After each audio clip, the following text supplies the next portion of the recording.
All right, welcome everyone to the Main Street Business Podcast with Mark Kohler and Matt Sorensen. We are excited to be with you today talking about 5 tips when buying a home. Okay. Now this isn't a rental home. This is your home. Yeah, the home you live in. I just want to clarify, Okay. I'm really excited about this topic too. And I want to forewarn everybody or give you this cool perspective. We want to talk from basics and leave you with a cutting edge strategy on top of the 5. So if some of you think we're getting a little too basic, deal with it, because there's a lot of terms in buying a home that are kind of unique. Yeah. And I think for many listening, that's like, I've never bought a home, I've rented, or maybe it's like, hey, my kid's looking at buying a house. This is a great episode for someone out there buying a home that needs to break down the basics. Or maybe you bought one before and you kind of screwed it up and you're like, man, what should I have thought about when I did that? This could be a good little podcast for you too. Yeah. Well, and on top of all this, we're going to dive right into it. Matt and I are trying to be better at not just wasting time with some what we think are extremely funny and insightful comments. We're going to get right to the topic, and we have a special guest, which I don't think I should introduce because I want to be very, what do you call it, bipartisan or I don't know. Neutral? Neutral. I want to be neutral because I think I would probably give this introduction a little too much juice because I'm really proud of this special guest. Okay. Yeah. So, I mean, we are very honored to have Sydney Kohler on today as our special guest. Sydney has been helping people buy properties in Orange County, California, where she's at. She works at Pacific Sotheby's, the Eckelberger Group. Just trying to get the names down, but we thought, it'd be better to have someone in the trenches helping people buy in a home to answer some of these questions and give some tips out there for you looking to buy. Yeah. Welcome to the show, Sydney. Thank you so much. I am really glad to be here. Thank you so much for having me. Yeah. Well, you bet. Now, I have to say, I thought that introduction was a little weak. I'm gonna. I was trying to keep it professional. Yeah. All right. Professional. Yes. Full disclaimer. This is my. Yeah. Mark's like high-powered real estate agent. Yeah. See, I like that. That sticks. Yeah. For those that don't know, Sydney is my daughter. And Sydney, what's your earliest memory of this? And we'll get to your 5 tips. Sydney brought us 5 tips and 1 strategy that we're going to leave you with. That's pretty cool. But I think I go back to almost age 12 with Sydney. I could even come up with the room I was in maybe when I said it. But I don't know what Sydney remembers when I said, Sydney, you would make an awesome realtor. I almost get emotional saying that because I knew she would. Do you remember? Do you remember when that happened? Yeah, I definitely always recall you mentioning how great I would do in real estate growing up. So yes, maybe you planted that seed and I made it happen with your help. Yeah. So. Yeah. I mean, it was a little. For those that don't know Sydney, I'll just say this: like Sydney has Mark's charisma. Like Mark has, and anybody who knows this show and seen Mark speak, like Mark has charisma, and Sydney got that. And that I think is what makes her successful. And I think in doing real estate. So, thank you, Matt. A little shout out there to both of you. Yes, thank you. And I'm going to cut off all of this. You can't flatter me too much. Okay. All right. Enough. What do you call it? Loves and hugs and kisses here. Okay. So Sydney, tell us your 5 tips. And I love that Matt said, whether you're buying your 10th home or you're buying your first home, there's always something to learn in the strategy because we don't do this every day. Sydney does it every day, not us. So a lot of people don't do it every day. Obviously, people only do it like maybe once or twice, maybe 7 times is average their whole life. So the first question we get asked is, where do you start? And so the first strategy tip I'd like to say is just start budgeting now, save now, and be honest with your agent where your price point is and how far you might be willing to stretch that to not miss out on a home. And last I'd say is just, if you're planning to purchase 3 to 6 months before purchasing, don't move a lot of money around. Don't make any other large purchases. Yeah. Don't quit your job. Let me ask. Oh, yeah. Go ahead. Go ahead, Matt. Okay. I just asked, why should someone use an agent as a buyer? Like, does it cost them money? Like, if I'm like, oh, I'm going to just do it myself on Zillow, like, why should someone use an agent, and does it cost them money as a buyer? No, as a buyer, it does not cost you anything to work with an expert in the area that you're interested in purchasing. That's actually one of my second tips. So I would say, hold on, whoa! We're going to tip number 2. I have a question on one. Brought it up. I gave the alley-oop. Just let her dunk it. Okay, all right. Okay, number 2 tip on the table. I want to come back to 1. All right. Okay, number 2.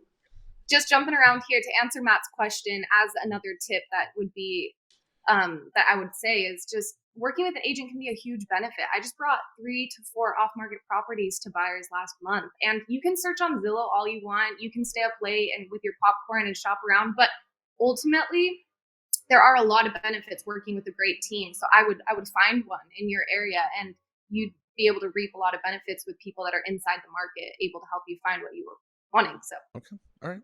Well, I want to define what off-market means and come to that team concept and what a realtor does and why work with a realtor. We can maybe unpack that in a moment, but if it's okay, my co-host, can we go back to number 1?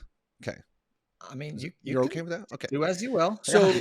So Sydney, when you're setting a budget, so you say, I want to buy a home, first home or my 10th home, whatever it is. Average is 7. I didn't know that. Average is 7 homes in your life.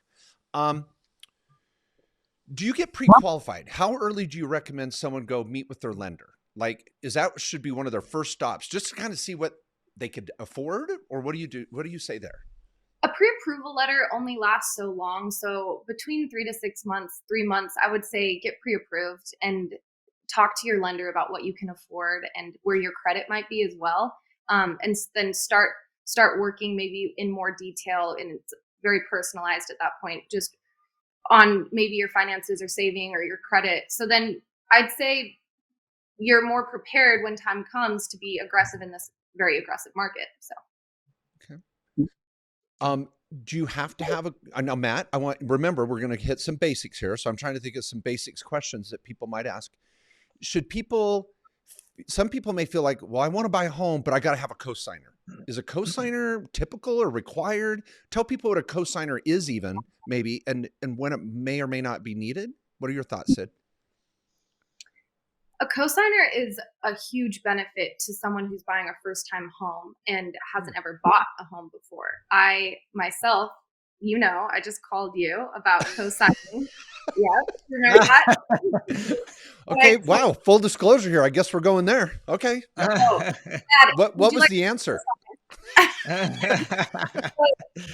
It'll cost you.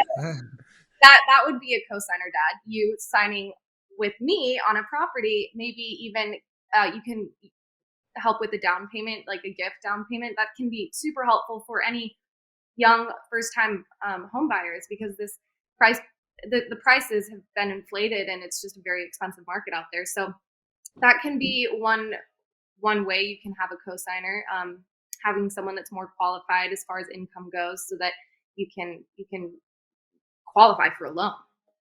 Okay. All right. So how much should someone look as a down payment typically? Like, how much should I have saved as a general rule of thumb? Like, if I'm buying a house for $500,000, or I don't know, what does that get you in Southern California? Yeah, I mean, you're buying a shack. Expert. Did I just buy a timeshare? Is that what I got for $500,000 1 week?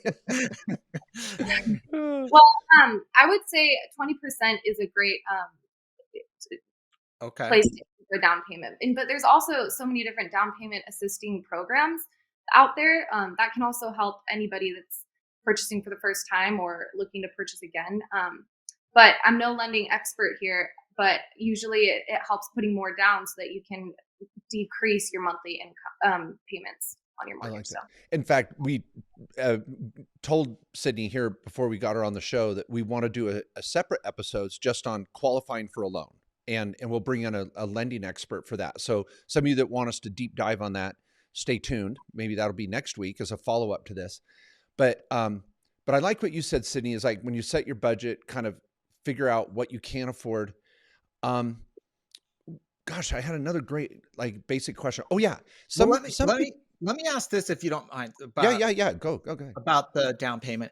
Because I think some people will be like, man, I'm trying to buy my first home. I'm in SoCal or even here in Phoenix. I can't get anything for less than 700 that I'm willing to live in, So man, you're telling me I got to have 140 grand down on this thing. What are some options though for someone that's like, I could probably throw together 50, there are other loan programs though, if you want to, maybe have some mortgage insurance or an FHA loan, right? Like, can I get away with 5% as a first time home buyer? You can. Again, there's just those different programs out there, and you'd be surprised how many there are. There's even you can finance a down payment out there even. So there's a lot of different creative ways to be able to afford a 6-figure down payment. Okay. I like that. All right. I was the topic, what I was trying to bring out, and I don't know if there's much of a question here. I'd love to get both of your input. Is some people think that buying a home, I got to do it. It's like the first thing to do. That's my first big, best investment. And yes, you can typically deduct the interest and property taxes on your tax return. So buying a home can be a good tax move, and I can build equity and build wealth with the value of the home. But I don't know. Sometimes buying a home in your stage of life or where you live isn't a good decision. Sometimes it's cheaper to rent and maybe invest my money preparing to buy a home when I move to a new location or something like that. What are your guys' thoughts on that? A lot of people say, well, they just feel forced or pressured to buy a home, like they're a loser if they don't or whatever. Do you ever come across that, Sydney, talking to people about when it's the right time or not the right time? Absolutely. That's one of my other 5 points. I wanted to mention, don't try to time the market. It's a very personalized decision. We saw a lot of anxiety kind of this last year because people saw how great of a year it was to be a homeowner.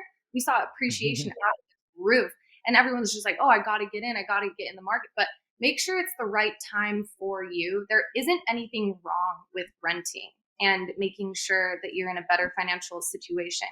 And I'd also say, don't try to also hold out and wait because you think you know something that nobody knows. No one has a crystal ball. So I would say, don't try to time the market.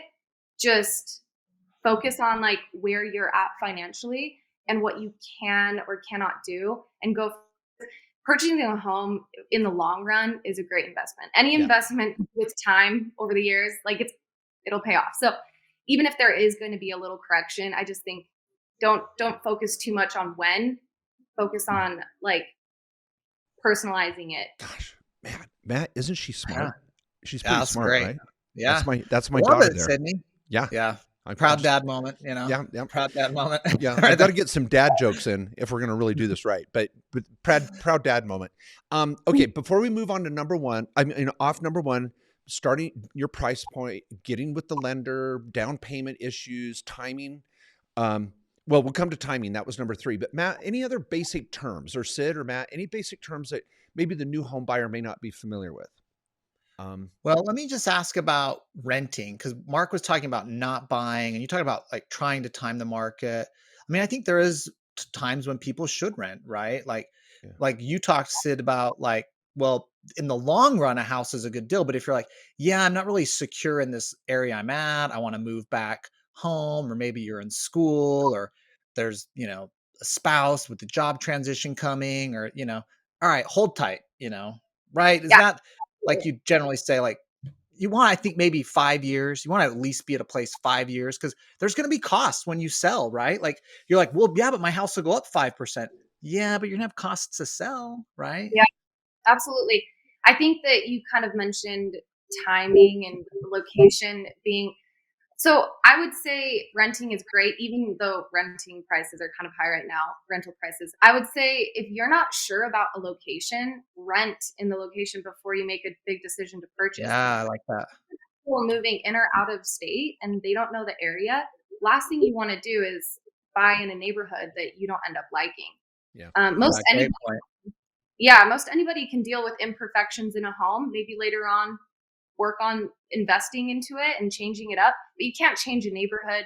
You can't change the distance to work or where your lifestyle is mostly at. So I think like that could be a huge time to rent rather than buy, figuring out. where you want to be. That was very sage advice. Yeah, and when you're renting, you're saving up down payment money and working on your credit. And sometimes when you go in, I'm going to say this, and then we'll go to number 2, is that I like that kind of that meeting when you go meet with your lender and you really look at your tax. And sometimes you meet with your CPA, you look at your taxable income, your AGI, and you go, you know what? Buying is going to be a good idea, but we need about 18 months to prep for that. I want to work on my credit. I want to save up a little bit more on my down payment. I want to pay off a couple credit cards. So you can really get lean and mean. And so I like that step 1 of really just thinking about your budget and what you can afford and what you want. And is it a good time to buy?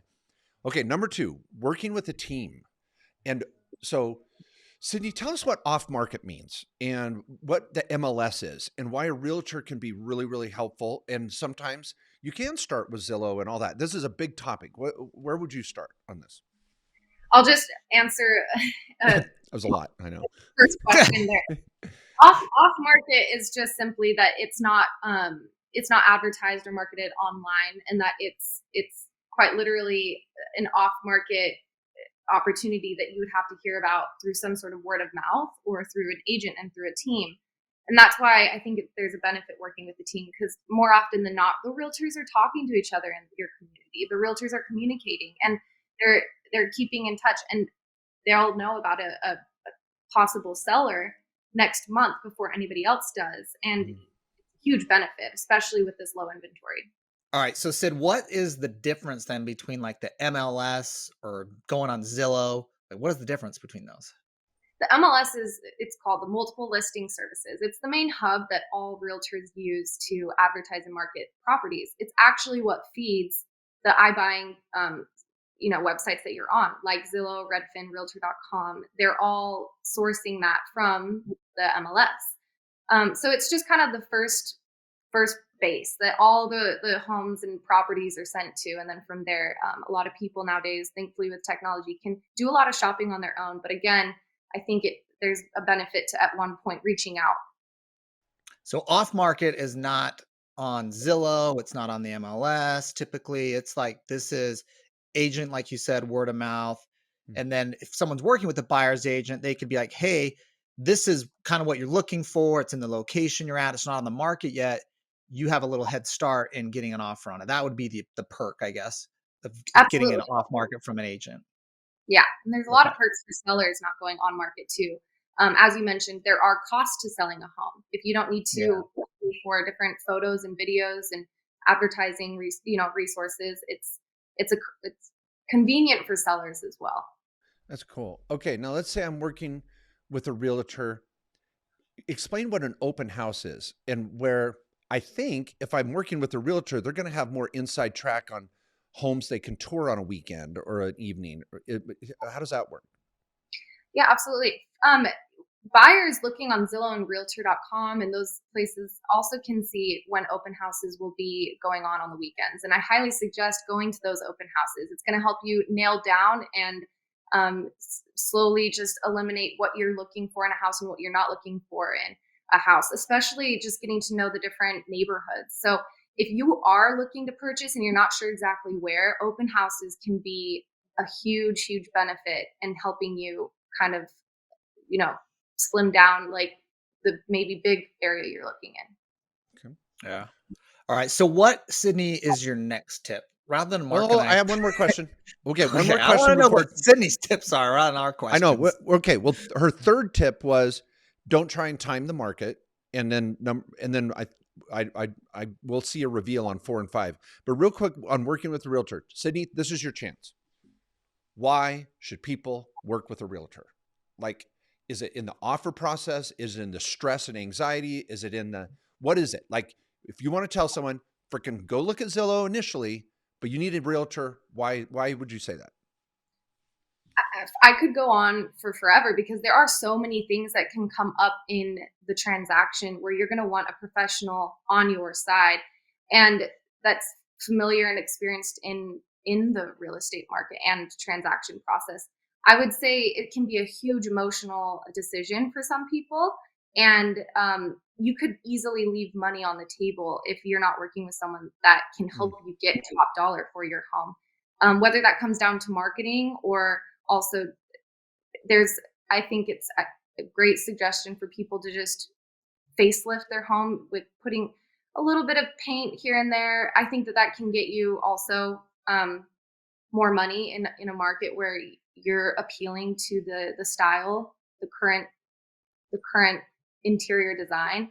But I believe working again just with an agent, people are busy with work. People are busy with their life. I think that they underestimate how much a realtor can help, because that's their main priority and their main job is going out there and searching for homes. I'm door knocking tomorrow in a neighborhood for a couple. I just closed escrow on a beautiful home for a family of 6 that like were totally discouraged, but found this off market property through us and our team. So there really are, in even a low inventory market like this, opportunities. And I think that you're in the best position if you just reach out, not to a million different realtors, but to one who can really in depth get to know what you're looking for. Because if you're just playing different realtors here and there, they're not able to help you as well.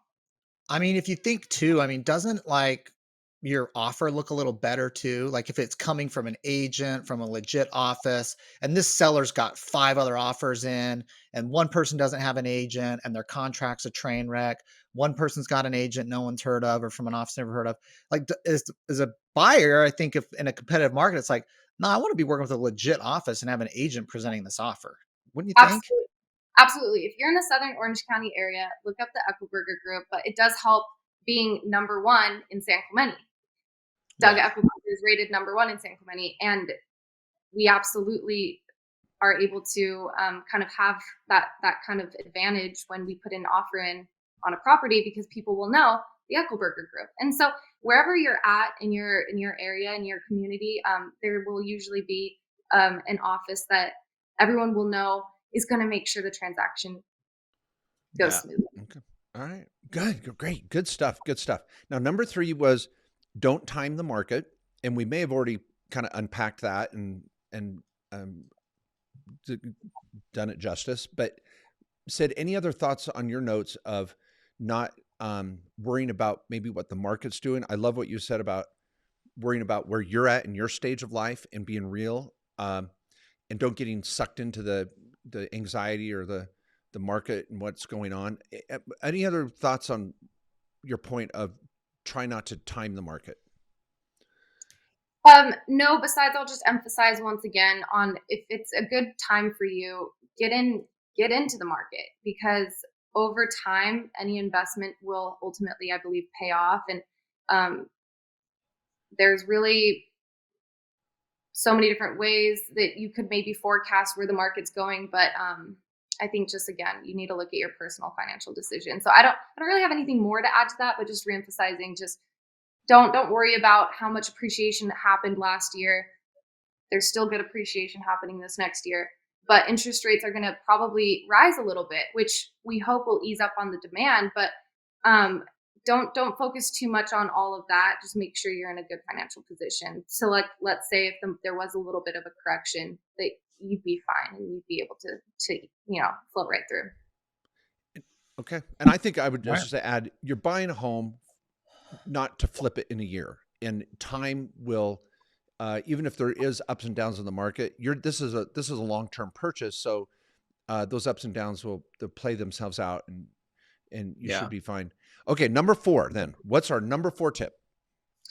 I was going to say, and it's so cliche, but I'll say it: location, location, location. I just think that considering the proximity to your work, considering the proximity to downtown, your lifestyle, I think that's very important. Again, I said this, but I'll say it again. You can probably fix up any imperfection in a home, but if you don't like the neighborhood, if you don't like the neighbors, you can't do anything really about that besides sell. So location is very important. And we already kind of mentioned ways to find the right location for you. So yeah. So I think also schools, right? I mean, you talked about location to work and your lifestyle, but with people with kids, right? They're always gonna be looking at the schools that their kids are gonna go to and all that type of stuff. Totally. I don't have any kids, so that wasn't my first, thought. But for your clients, I was waiting for the big reveal. Out. Okay. You're like, the school district sucks. You don't want to be over here. The house may look nice. Yeah. I want to throw this in too. If you're in an area that has newer development, and just consider HOAs, that can add honestly up to $500, $1,000 per month on top of your mortgage. So you need to consider too, can I afford an HOA? And what are HOAs? They're homeowner association fees where they'll upkeep the area. You usually are paying for some sort of amenities like a pool, a park. And in that case, consider what those fees will look like. Yeah. I like your point too about the location, even more important than the house sometimes, because people say, oh, I found this perfect house. But it's not even, the location is so bad that a house can't overcome that problem. And I've met with clients that are like, oh, we found this house. And I was like, why are you even looking in that area? Don't waste your time, because it's going to waste time. It's going to create anxiety that, oh, I want this house, but it's in the wrong area. Don't just focus on the area. And that's where that team concept comes in too, because you can tell your realtor, I want anything off market you might hear about in this area while I'm preparing. And, absolutely. And I guess that probably means get involved with your realtor sooner than later as well, not just your lender. Let your realtor know, hey, I might be out a year, but I want to be on your radar. And that, I guess, with the location, that goes hand in hand. Yeah, absolutely. That takes us to number 5, and I do have to get going here to a showing. But I wanted to end on number 5, if I may. And yeah. Hey, get to work, girl. I love it. Okay. I love it. If you're in a crappy area, there may not be anything you can do to your property that's going to give it value. And with that said, consider resale value when you are purchasing a home. I can't express that enough, because there's low inventories. There's a lot of anxiety. Like, I got to buy this home, but don't get too anxious that you forget things like, does this have a view? Views will always be there, and your property is always going to be appealing in the future. Does this, is this on an end lot? What's the floor plan like? Can you basically in the future resell for a higher price and with no problems? That's I think a huge one to think about. Yeah, I mean, that's a good tip. I mean, on the front end, we were talking about, don't try to time the market, and this isn't just an investment. This is going to be your home, right? But at the end of the day, too, I mean, you're putting a significant amount of your income into this house. Your savings are going to get depleted, and we all want that back when this thing sells. Yeah, and I think, or maybe you turn this house into a rental one day, which is something I've done, which we love. Talk about that strategy, maybe another podcast episode.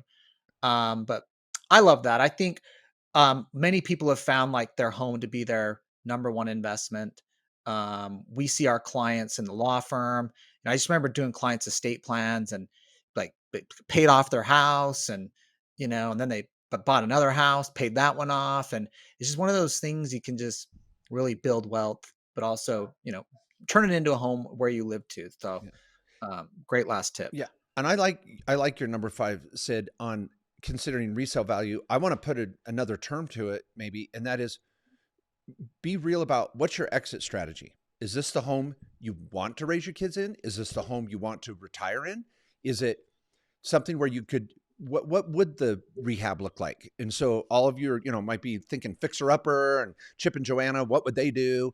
And how much would that rehab cost? And when could I do it? Could I afford it? And so I think being realistic about your exit strategy, I love, Matt, that you've turned several of your homes that you've owned personally into a rental afterwards. And that's been a great strategy. Why sell real estate once you already own it? Just keep holding it. Buy another one, unless you have to. I mean, there's scenarios where people need to, but why sell if you don't need to? Okay, now Sid's got to go to a showing, but she was going to share one strategy, kind of like this is the hack strategy that you want to kind of the tip Sydney saves for her special clients. Yeah, I wanted to throw one thing in that might be a kept secret. if you're working with a professional that's able to get aggressive with your offers, do it. And when I say aggressive with your offer on a property, I'm referring to removing some contingencies. And those contingencies are basically terms on an offer.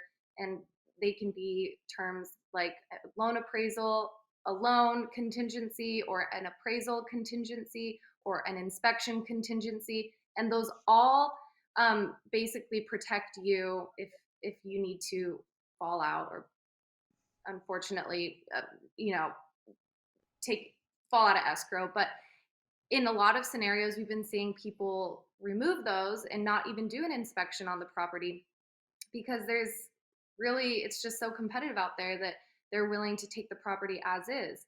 And so I would just throw that in there with all of those other tips and leave that with you. And got to get running. Okay. Yeah, we do not Awesome. want Sydney to lose the sale. So Matt and I will wrap up that last strategy and maybe cover some terms. Sydney, thanks so much for being with us. Good luck at your showing. Thank you. Yeah. Sydney, how do people find you? Yeah, if you want to find me, you can find me at sydneykohler.com, or you can find me just through the Eckelberger group. So eckelberger.com. It's ECHELEBERGER.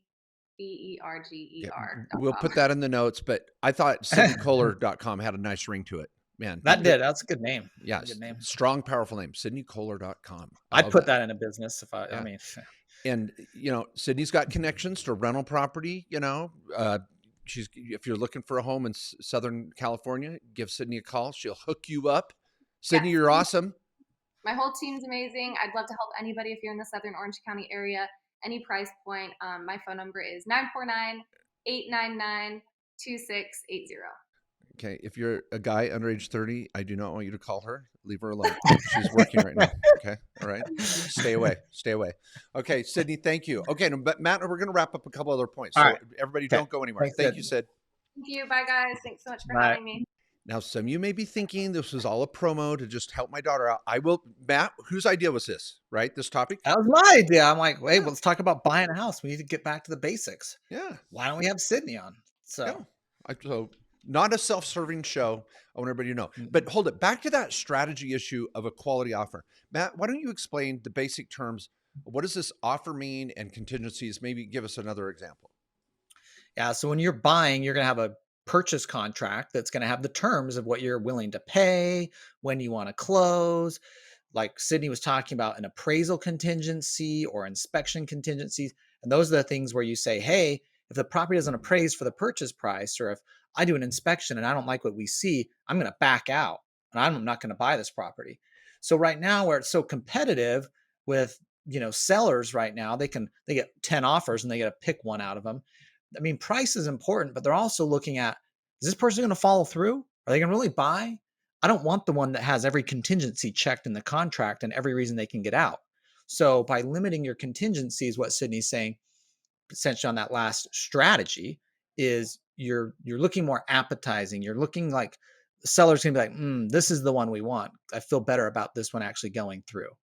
Yeah, no, I love it. And I want to, my final point that I would love everyone to use as a big takeaway here is, as you're thinking of buying maybe the fourth or fifth home of your life or your first time purchase, I really do feel strongly that the home purchase in a taxpayer's life is one of their first and best investments.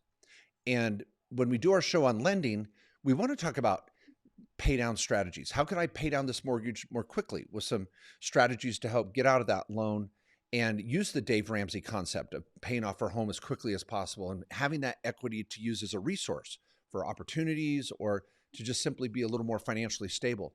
So I think it's something people should really take seriously and be really careful that you're buying something that has equity immediately and you've got some exit strategy that makes sense financially, and not overbuy.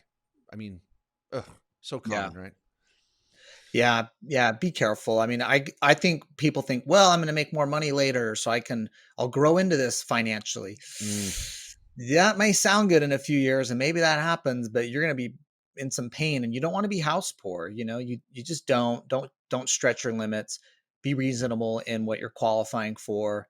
And sometimes just because the bank will finance it for you, look at your own budget and be like, can I actually afford this based on lifestyle choices I have or other obligations that I have? Just because a mortgage lender is going to give you all that money doesn't mean you should take the maximum amount. Yeah. And what house poor means, some of you have maybe heard that term, is you're like, I got a great house. What do you mean house poor? Well, you spent so much on the house that almost every dollar you have goes towards your house payment, and you pay for groceries and a car payment or whatever. And all of a sudden you're broke, but you got a great house. Yeah. And that may be wonderful the first couple months as you're moving in and the honeymoon, and you're like, oh, I love this house. And then all of a sudden you're like, holy crap, I got to go out and pick up a second job just to afford my house. So I like what Sidney said. You might buy 7 homes in your life. This doesn't have to be the get all end all. You can upgrade. Yeah. So yeah, that was a great little stat. Anything else you want to add, or should we wrap it up here? I thought Sidney had some great tips. We want to keep this basic. We're gonna be doing some more episodes on just some fundamental, strategies we think people should know around personal finance and home ownership, stuff like this. Hopefully this is helpful. And if you're like, guys, I knew all this stuff, I'm a real estate pro, cool. Share it with your friends or family that might be buying their first home that don't know this stuff yet. We tried to keep it on a basic level today. Yeah. Yeah. And thanks everybody for being a part of the show. We're going to keep bringing you cutting edge content. And don't forget, for those that do have a little cryptocurrency in their portfolio, what'd you say about 60% of people have purchased or bought cryptocurrency? Yeah. 18% of all Americans have bought cryptocurrency, and 63% of high net worth individuals that have, I don't know what that is, 5 million or more net worth, but they own crypto. Wow. So January 29th, just coming up here in a couple of weeks, will be our Crypto Tax Summit, where we're going to break down all the little inside strategies of how do I really pay for this on my tax, or report on my tax return, and ways to avoid tax or entirely. And if you're hearing this podcast after January 29th, don't stress. The recording is available at cryptotaxsummit.com. And we're going to hold a couple later this year. And at this event coming up, we'll be revealing our next location. Just a huge topic people are really excited to hear about. No one's talking about it. So we're going to break it down. So yeah. Thanks, everyone. We'll be back, of course, next week with another amazing episode of the Main Street Business Podcast. Get over to mainstreetbusiness.com. You can learn more about the show, see prior episodes. Make sure you're subscribed, like us, give us 5 stars, whatever you can do wherever you're at. It does help us feel good and warm and fuzzy inside, and does help other people find the show too. Thanks, everyone. See you next week.